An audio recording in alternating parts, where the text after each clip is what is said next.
Mr. Deputy Speaker. The Yemeni conflict is one of the worst humanitarian crises of the modern era. In January, the death toll passed 100,000, and last month there were more civilians killed by the war than in any other month so far this year.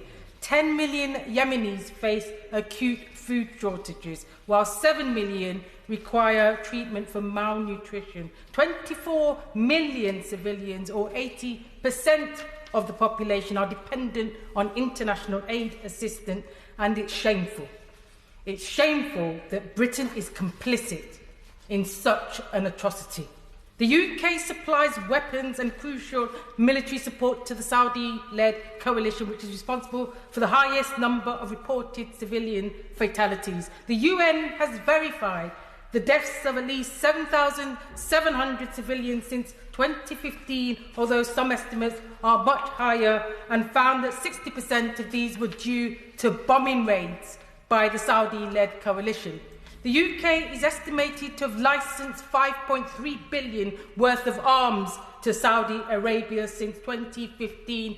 British officials have also provided military advice, including on bombing targets and tactics.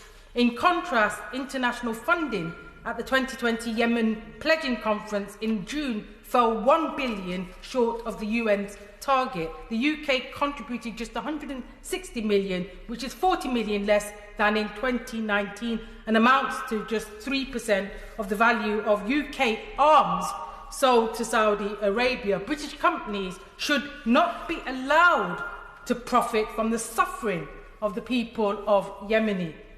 Exports of British arms to Saudi Arabia were halted by a legal challenge in the summer of 2019. Yet after a court ruling in July of this year, the UK is to resume these sales despite seemingly clear evidence that they will be used against Yemeni civilians in violation of international humanitarian law. This is criminal, Mr. Deputy Speaker. The Ministry of Defence recently revealed it has logged more than 500 Saudi air raids, which are impossible breach of international law in Yemen, an increase of over 200 in just over 2.5 years.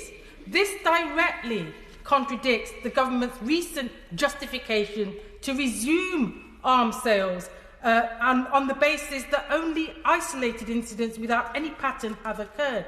In fact, the UK government's duplicity is shameful.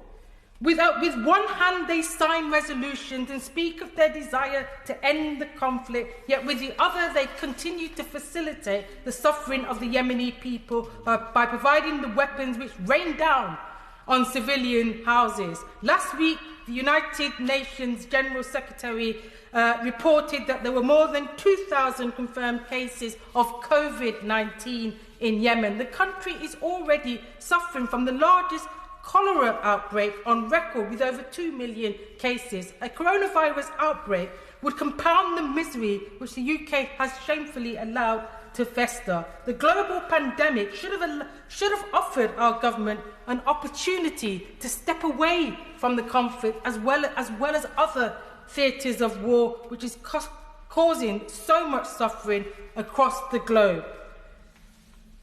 At the start of this pandemic, the UN Secretary-General called for a global ceasefire. Mr. Deputy Speaker, it is about time the government listen and that they come here and account for their criminal acts. Yeah.